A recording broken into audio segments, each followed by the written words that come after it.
So imagine for a minute that you're an alien, and you've come to planet Earth to observe us humans. And so you come down in your little spaceship, and you just hang out for a while. And you just observe the people of planet Earth. Think about some of the things that you would notice. Think about some of the things that you would observe. For starters, you'd probably notice there's around 7.5 billion people on planet Earth. And then, these 7.5 billion people on planet Earth, the average lifespan is around 70 years, depending on where you look. And from all these people on planet Earth that live 70 years, almost all of them do this weird thing called work. And from all these people on planet Earth, almost all of them do this thing called work, and almost all of them don't like their jobs. And you would collect all this information and go back to your alien friends and say, we're out of here. These people are nuts. Now, consider for a minute that if you look up the word employee in the dictionary, you'll find that synonyms include cog, servant, and slave. Actual synonyms in our dictionary. If you look up the word manager in the dictionary, you find slave driver, boss, and my favorite one, zookeeper. Zookeeper. And if you look up the word work in the dictionary, you'll find that synonyms include daily grind, drudgery, and struggle. Right, so if you put these three things together, we are all cogs working for you zookeepers as we go about our daily struggle. Wow. Work sucks. And this is literally how we have built our organizations over the last 10, 50, 100, 150 years. Have you guys seen the movie Office Space? Has anybody not seen the movie Office Space? Okay, I'm recommending this on your next gathering as a group screening of Office Space. But this is meant to be a comedic film. Some people watch it as if it's a documentary. I've literally seen people that are watching that thing going, yep, that's my life. It's supposed to be a comedic film. So that's your homework assignment. If you haven't seen Office Space, make sure you get a chance to watch it. You know, there used to be a time when you could smoke in the office. There used to be a time when you could work 9 to 5 only. Everything that you did after 5 o'clock was personal time. And there used to be a time when if your organization had a job that it wanted to fill, it would basically announce that it had this job opening. You would tell the prospective candidates about it, and one by one, all these prospective candidates would come through your doors, and they would try to convince you why they should work there. They would talk about the wonderful schools they went to, their extracurricular activities, their GPA, the skills that they have, and you then would try to decide if they're a good fit. And today we live and we work in a very different world. You can't smoke in the office. Working 9 to 5 in most companies around the world has all but been replaced by this notion of work-life integration. And today, when you have a job that you want to fill, what happens? You tell people about it, they come through your doors one by one, but now all of a sudden the questions are changing. Now all of a sudden they're asking you stuff. What is it like to work here? What is your corporate culture like? What's your leadership style like? What tools and resources am I going to have access to while I'm working here? So, in other words, it's no longer about the prospective candidate convincing you why they should work there. It's now you that has to convince people why they should work for you. Hey, really quick, 96% of the people who watch this video, just like you, are not subscribed to the channel. Can you please do me a huge favor and subscribe to the channel? It'll take you 1 second, it helps me grow the channel, and you'll get access to more videos just like this one. Make sure to subscribe, and now let's get back to the content. And how are you doing that? For decades, companies have usually done this in 2 ways. The first thing that companies always do is they like to tell a very compelling story about themselves. We're amazing, we're wonderful, great technologies, managers love you, it's terrific. Now, I'm not going to ask you how many people have tried online dating, but I tried online dating before I got married. And if you have ever tried online dating, you'll know that oftentimes the person whose profile you see online and the person who shows up to the date not the same person. It could just be me, but I've had this happen many times. On paper, or online in this case, everyone wants to sound amazing. They look great. They're wonderful. They have all their stuff together. And then you show up to the date and you're like, what? Who are you? And I think organizations are doing this exact same thing. On paper, they're all, we're wonderful, we're great, we're fantastic. And then employees start working there and they're like, what? This isn't what I signed up for. I mean, imagine for a minute if companies around the world were brutally honest about what it was like to work there. And during the interview process, they would say, I'm really excited to be a part of this company. What is it like to work here? And then the hiring managers, the recruiters, the HR professionals would say, well, let me tell you, I know the job application said 40 hours a week. You're really going to be doing 60. Our technologies were designed in the 70s and the 80s. We haven't upgraded them yet, so it's going to be a little annoying for you. We have a flexible work program, but you get stigmatized if you take advantage of it, and all of your peers and managers are going to think that you're lazy and you don't work, so you don't want to take advantage of it. You commute an hour and a half to work and back from work. Managers are probably going to take credit for all the work that you do. You might get yelled at on some conference calls. It's really a great place. You want to work here? Who's going to say yes to that? Nobody. So what do? We all talk about how wonderful and amazing we are. Now, I looked at 252 companies around the world in my latest book. And I scored and evaluated all these 252 companies, and I created something called an Employee Experience Index.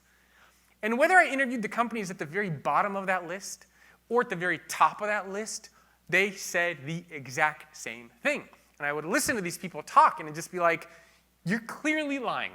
Like, you're blatantly lying about what it's like to work there. Because I have data that shows your company sucks. Of course, I didn't say that, and I would just say, yes, wonderful, okay, you guys are amazing just like everyone else. So that's the first thing that companies do. They tell these very compelling stories. That used to work for a while, but now we live in a very transparent world. We live in a world where you have sites like Glassdoor, you have social media platforms, and so these stories no longer work unless it's actually what it's like to work at your company. Now, the second thing that companies have done for many decades is they've invested in something known as employee engagement.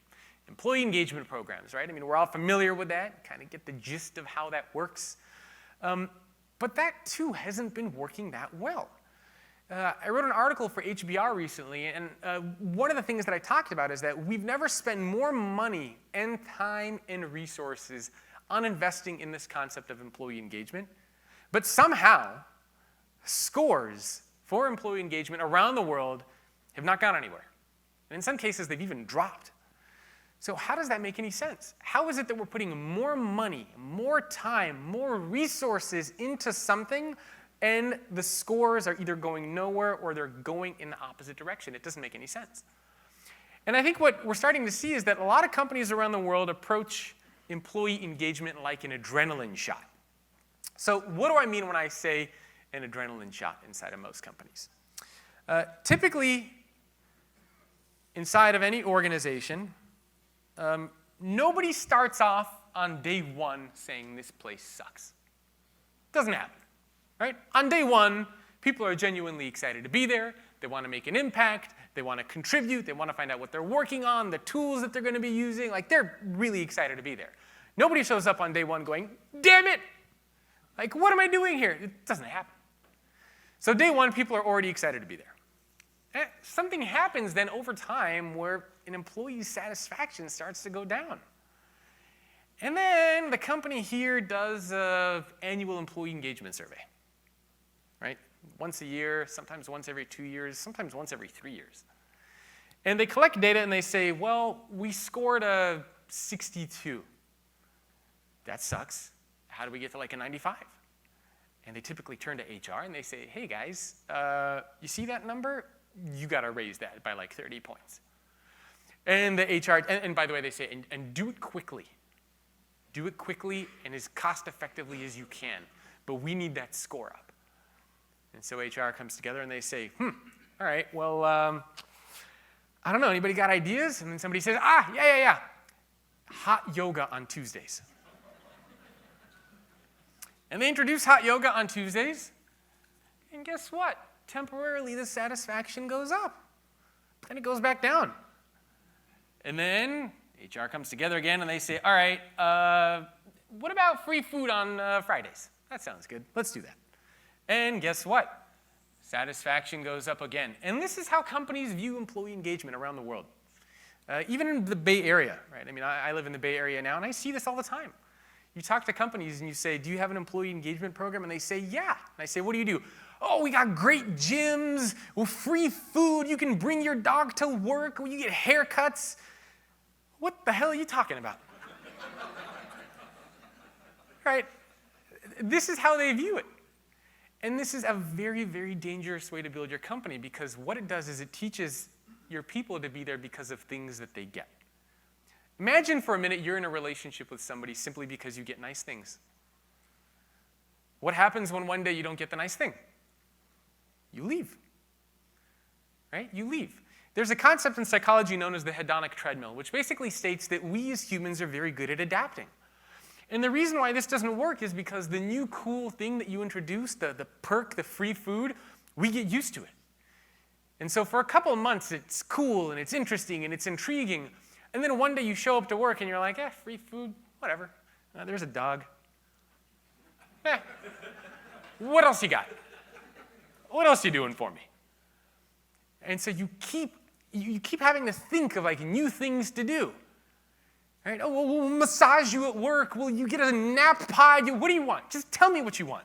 You can have anything that you want. And we're building these Pinocchio's islands, which are, quite frankly, a little bit out of control. But if you look at the tenure inside of these companies, it sucks. Right? It's terrible because of this. And one of the other fascinating things that I find is that when I interview these companies and I say, well, why are you doing any of this stuff? And they say, we want to empower our people. And I always say, well, guess what? On day one, your employee is empowered. Right? On day one, they show up empowered. You disempower them through rules and bureaucracy and policies and just outdated workplace practices and a hierarchy. You strip them of any power that they have, and then after they're beaten down, you tell me you want to empower them again by giving them yoga? Right? It doesn't make any sense.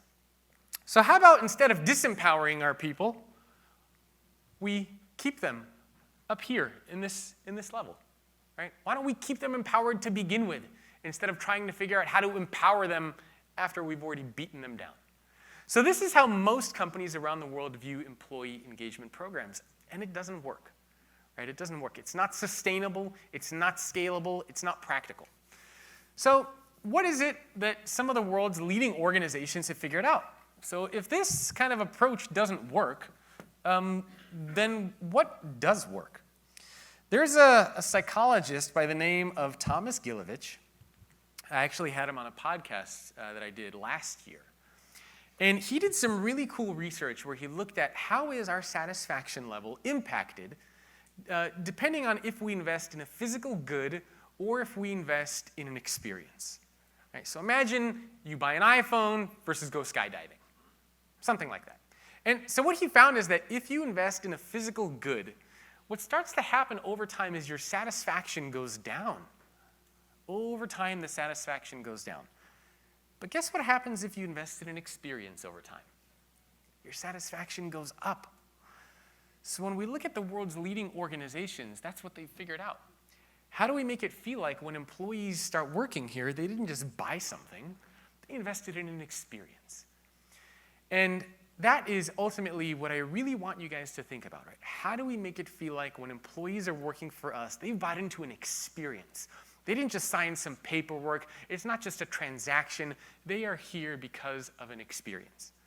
Right? And I think this really ties nicely into this concept of the value of the person, right? All the stuff that you guys are thinking about and doing, love, dignity, respect, it makes complete sense. It ties very, very well into that theme. So this is what Thomas Gilovich figured out. Right? This is what some of the world's leading companies have figured out. How do we make it feel like it's an experience when employees actually start working here? So if employee engagement is basically this idea of distracting employees from the reality of what it's like to work there by giving them perks and benefits and kind of cool, fun stuff, then what does employee experience actually mean? when I think of employee experience, I think of changing the core workplace practices inside of your company around your people.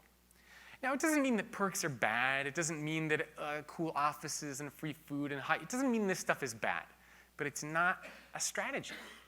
These might be little bonuses. These might be little things that you add on top. But really what we need to do is change the core workplace practices inside of our company, how we think about work.